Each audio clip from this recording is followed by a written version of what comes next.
Hey guys, this is Jason with MuseGrid.com, and I have an incredibly important video for you to watch regarding Google Maps. So please hang with me over the next few minutes as I describe to you some major changes that are happening with Google Maps and how it is absolutely going to affect the projects that you work on or that you have launched that include a Google Map. So back in June 2016, Google announced that they are going to be putting out a Google Maps platform. And as a part of that platform, one of the things that they will stop supporting is keyless map embeds. So, for example, in Adobe Muse, so we'll bounce over there really quick. I'll just clear this out really quick. And we'll go to our widgets library, go down to Google Maps, and drag and drop a map out just like so. Okay? This is probably the map that you're used to using on 90% of the sites that you're working on. Well, the problem is this. This map does not have the ability for you to apply an API key for Google Maps. So this map fundamentally is going to stop working on June 11th, 2018, as if you didn't need any more pressure about Adobe's end of life or Muse's end of life or the GDPR stuff. You now have another fire to put out with respect to Google Maps. Now, so where am I getting this information from? So if we come over here to the Google Maps platform, what you'll find is, this is essentially the site that is telling you, number one, here's what the new Google Maps platform is, but they're making it very clear right here at the top. New pricing and product changes will go into effect starting June 11th, 2018. For more information, check out the guide for existing users. So we click on this, and it's basically telling you how you transition from a keyless map to a keyed map. And at the end of the day, what it is a process by which you create an API key. I'm not going to go into it in this particular video because we have a very specific video in our Google Maps 3.0 kit or bundle on MuseGrid.com, which I've linked to below, where we show you how to go create an API key and how to apply it and what it means. But what I want to do in this video is call out a couple of very simple things. So number one is, there are two different types of maps that are kind of in the Muse ecosystem. So I'm going to bounce back over to Muse here really quickly. First and foremost is this Google Maps, so inside the social folder, inside the widgets library, is this Google Maps widget, which we've drag and dropped out to page here. This is considered to be an embed widget, an embed API call, right? It still requires an API key. So the question becomes, so how do we fix this? Well, in our Google Maps 3.0 bundle, which I'll show you here in the library I have installed, this was our old Google Maps 2.0. We've now updated it to Google Maps 3.0. And in here, we have a basic map embed. So here's the basic map embed, and it won't even render unless you enter a valid API key. So if you want this look and feel, meaning just a regular map embed with a pointer that's pointing to a location, you must include a valid API key. Again, we go over how to create an API key in our tutorials on, well, creating an API key for Google Maps on our Google Maps 3.0 page, linked to below. But once you put the API key in there, this key will automatically run. Now, another really important thing, well, let me back up. So this is the Google Maps embed version of our 3.0 kit. We also have our custom map. So here's a custom map. This map is using the JavaScript API. So the other one's using the embed API. This one's using the JavaScript API, and the reason we're using the JavaScript API is because we're including all kinds of customizable features, such as the ability to design your map and use a JSON file and apply more than one marker and change the markers and do some other advanced things down here below that let you enable or disable certain features on the map, all of which is only applicable if you're using the JavaScript API. So just to sum this up really quickly, there's two types of maps.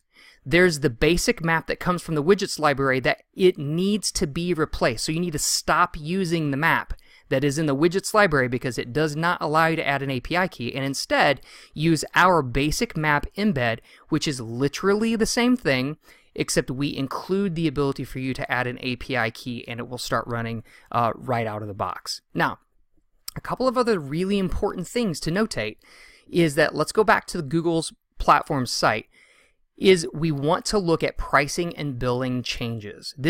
So keyless maps, or the elimination of keyless maps, API key maps, it was obviously a big part of this initiative for Google. Their pricing and billing changes was also a really big one. So if we come down through here, this is, frankly, if you read through this, I've had to read through this a ton of times just to make sure I comprehend it all. I'm going to just boil it down to exactly what you need to know. We're going to click on pricing table right here. And this is exactly how pricing will work.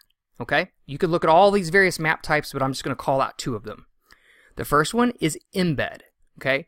This is what the new monthly usage limits will be if you're using the embed map. And remember, the embed map is, of course, this one here. That's the embed map. So when you go create your API key, which we show you how to do in another video on the Google Maps 3.0 product page, it will include unlimited loads. So although you have to use an API key, and you do have to set up a project to get your API key, and they will ask for billing information in Google to get your API key, the embed option is unlimited loads. So you should feel good about the fact that although you have to go through this process, the reality is it's not going to bill you anything. So you can rest assured that that's a good thing. Okay? The second type that we use is dynamic maps. Now, they used to call this JavaScript API maps and all kinds of stuff. Now they call it dynamic maps. In this one, you get up to 28,000 loads per month. That's across all websites that use any key in your project under your account. Okay? So if you currently are using an API key in your designer, you being the designer of the site, under your account, for your clients, you just have to understand that the aggregate number of loads across your entire account is going to count against your 28,000 loads. It's not per API key or anything like that. It is literally through your whole account. You do get $200 worth of free usage, which is basically 28,000 loads, if that's all you were ever doing. But the point is this is what it's going to look like, of course, if you continue to keep scaling past the 28,000 loads. Now, should you be concerned about this? Yes and no. Yes, you should be concerned about this, that it does have a limit, and you will be billed if you go past that limit. I don't know too many people that go past 28,000 loads in a month, unless you have a map, a dynamic map on every page of your site.